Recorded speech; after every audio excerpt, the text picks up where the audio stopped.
आप सभी लोगों को स्वागत है स्नैप इंडिया यूट्यूब चैनल में। और चैनल बहुत ज़्यादा ग्रो कर रहा है और आप सभी लोगों ने बहुत बढ़िया कमेंट कर रहे हैं और सपोर्ट भी कर रहे हैं। आप सभी लोगों को सपोर्ट करने के लिए तहे दिल से शुक्रिया। तो आज का जो टॉपिक है वो टॉपिक है परमिट टू वर्क। देखिए परमिट क्या होता है ये जानेंगे आज, कितने प्रकार के होते हैं ये जानेंगे और उसमें क्या क्या बातें लिखे रहते हैं ये भी जानेंगे।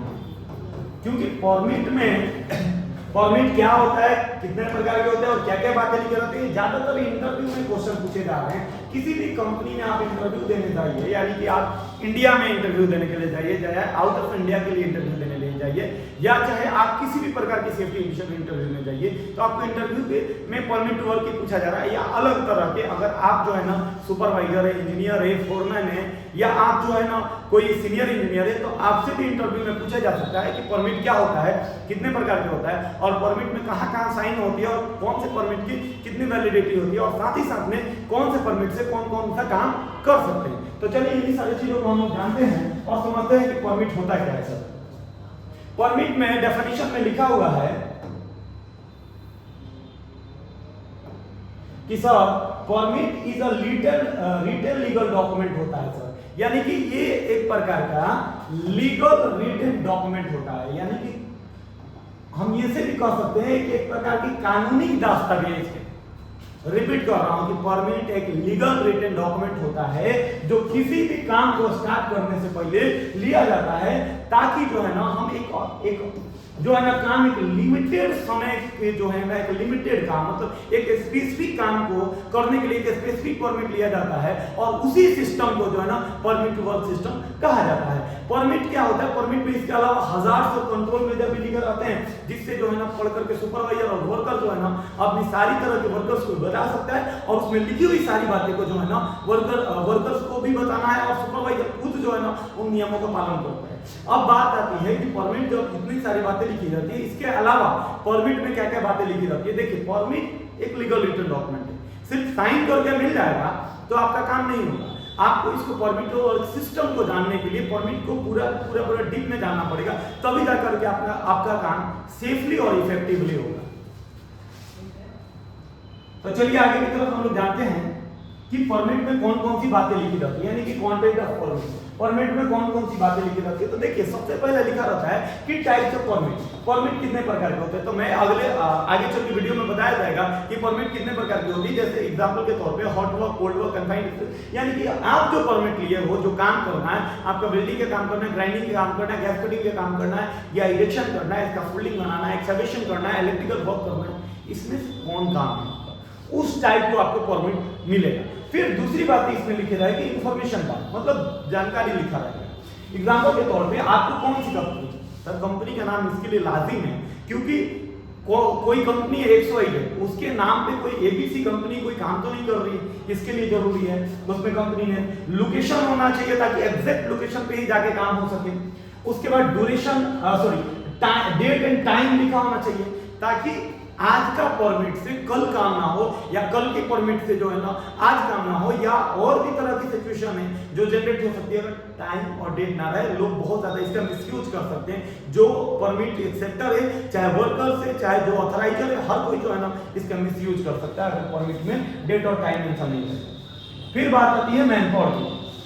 परमिट में नेक्स्ट बात लिखी रहती है कि परमिट में जो मैन पावर है, कितना मैन पावर अलाउ है। आपका जो है ना 2 man power, 10 man power, 15 man power, कितना मैन पावर अलाउ है उसकी क्वांटिटी लिखी रहेगी कि हाँ इतना आदमी ही जाकर के इस काम को कंप्लीट कर सकता है, इससे न कम न इससे ज्यादा। इसके बाद लिखा रहता है मशीनरी और इक्विपमेंट नंबर लिखा रहता है। अगर किसी मशीन पे या किसी इक्विपमेंट पे या मोटर के ऊपर काम करना है तो उसका इक्विपमेंट्स नंबर लिखा रहता है कि इसी इक्विपमेंट और मशीन जिसमें आइडेंटिफिकेशन, मतलब एक ही लोकेशन पे काम चल रहा है, एक ही दिन काम चल रहा है और वहां पे 15-20 मशीनरी या इक्विपमेंट्स है, तो उसमें नंबर्स भी स्पेसिफिक लिखा रहेगा कि हाँ इसी मशीनरी पे आपको परमिशन मिला है, बाकी किसी मशीनरी को आपको इसमें कोई भी प्रकार की छेड़छाड़ काम नहीं करना है। इसके लिए इक्विपमेंट और मशीनरी नंबर लिखा रहता है।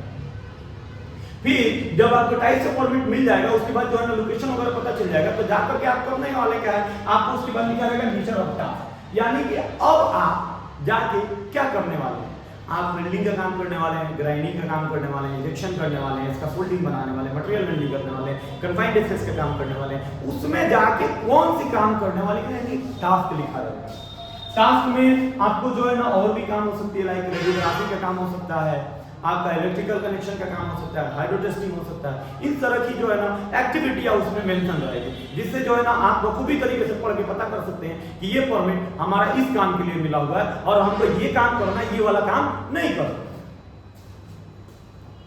फिर आगे तरह से हम लोग बढ़ते हैं और देखते हैं कि जो परमिट में आगे की जो लिखा रहता है उसमें लिखा रहता है हजार्ड, यानी कि जो काम, जो नेचर ऑफ टास्क था, इस काम में हजार्ड क्या है।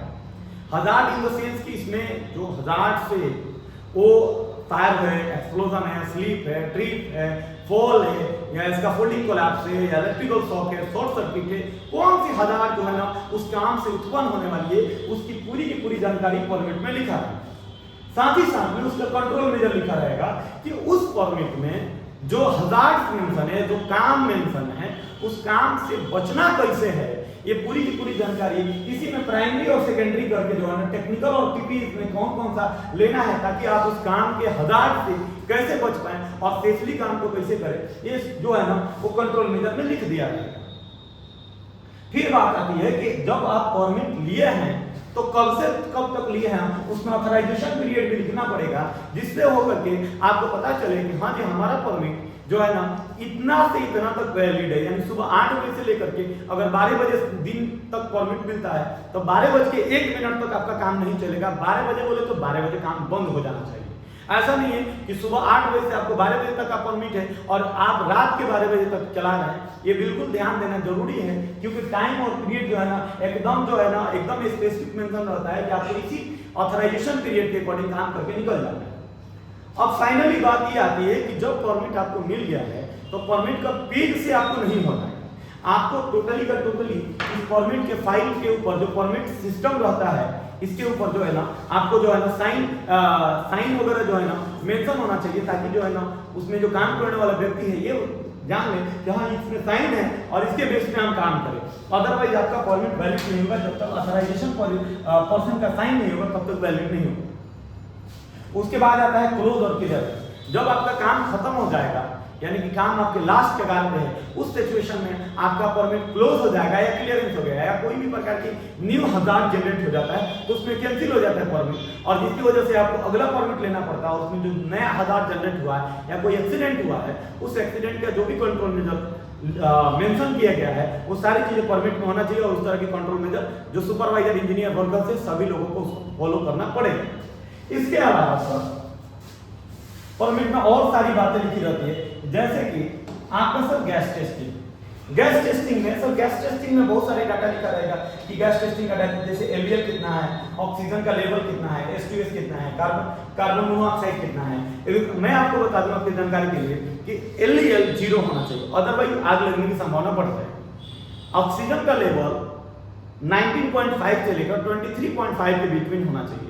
अगर 19.5 से कम होता है तो आप जो है ना घुटन फील होने लगेगा, और 23.5 से ज्यादा होता है तो आपको जो है ना फायर होने की संभावना बढ़ जाएगी। इसके अलावा हाइड्रोजन सल्फाइड और कार्बन मोनोऑक्साइड दोनों की मात्रा 0 ppm होना चाहिए, और LEL और ऑक्सीजन की जो है ना क्वांटिटी जो है ना हमेशा जो है ना परसेंटेज में कैलकुलेट किया जाता है।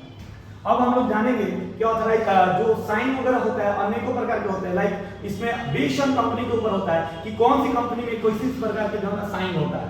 जैसे आपको दो पार्ट होता है साइन करने के लिए, एक होता है परमिट इश्यूअर और एक होता है परमिट एक्सेप्टर। परमिट इश्यूअर वो व्यक्ति होता है जो परमिट इशू करता है, और परमिट एक्सेप्टर वो व्यक्ति होता है जो परमिट जो है ना लेता है। तो इन सारी चीजों को समझिए, इसमें बहुत सारे पर्सन आ जाते हैं, जैसे कि आपका शिफ्ट इंजीनियर, शिफ्ट सुपरिटेंडेंट आ जाते हैं, प्रोडक्शन मैनेजर आ जाते हैं, HOD वगैरह आते हैं, फील्ड एग्जीक्यूटिव आ जाते हैं। इनके अलग अलग नाम से बुलाया जाता है, अप्रूवल 1, अप्रूवल 2, अप्रूवल 3। अलग अलग प्लांट के साथ अलग अलग नियम से, उस नियम के अकॉर्डिंग जो है ना आपको फॉलो करना पड़ेगा। मैं किसी स्पेसिफिक प्लांट के बारे में बता रहा हूँ जिसमें इस तरह की गाइडलाइन जो है ना फॉलो हो रही है। आपके प्लांट में क्या कैसे जो है ना साइन का सिस्टम है, आप कमेंट करके बताइए कि आपके परमिट में कौन कौन सा ईश्वर में किस किस का साइन होता है, ताकि हम लोग आगे की वीडियो में जो है ना बता पाए। फिर बात आती है परमिट एक्सेप्टर की। जनरली परमिट एक्सेप्टर में आपका इंजीनियर, सुपरवाइजर या फायर वॉचर वगैरह की साइन वगैरह होती है। बाकी जो है ना परमिट एक्सेप्ट हो जाता है, परमिट काम आ जाता है। जैसे कि मैंने ऑलरेडी बताया हूँ कि परमिट कितने प्रकार के होते हैं, वो आपको अगले वीडियो में बताया जाएगा। तो देखिए इसी अनुसार परमिट जो होते हैं ना अनेकों प्रकार की परमिट होती है, लेकिन मुख्यतः रूप से 5 प्रकार की परमिट होती है। जैसे hot work, cold work, confined space, line break, confined space सीमा। सर कोल्ड वर्क परमिट हमें तब लिया जाएगा जब हमारा काम हॉट वर्क परमिट हम तब लेंगे जब हमारा काम कोई वेल्डिंग, कटिंग, ग्राइंडिंग यानी कि जिसमें स्पार्क निकलने की संभावना है, वहां पे हम लोग हॉट वर्क परमिट लेंगे।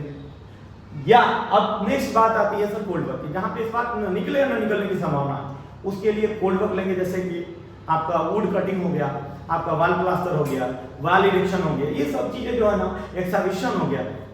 कन्फाइंड स्पेस, कोई भी गड्ढा काम जो 1.5 मीटर या उससे डीप है उसके नीचे जाना है तो आपको जो है ना कन्फाइंड स्पेस का परमिट लेना है। फिर नेक्स्ट बात आता है लाइन ब्रेक का। सर लाइन ब्रेक का परमिट हम तब लेंगे जब हमारा काम किसी भी हजारियस पाइपलाइन इक्विपमेंट या किसी भी एनर्जी सोर्स के ऊपर हो, तब हम लाइन ब्रेक या लोटो का परमिट लेते हैं। बेसिकली इसको लाइन ब्रेक के नाम से जानते हैं। फिर नेक्स्ट बात आता है कन्फाइंड स्पेस इनॉट। इसको समझने वाली बात, हमने कन्फाइंड स्पेस भी कहा, हमने कन्फाइंड स्पेस इनॉट भी कहा।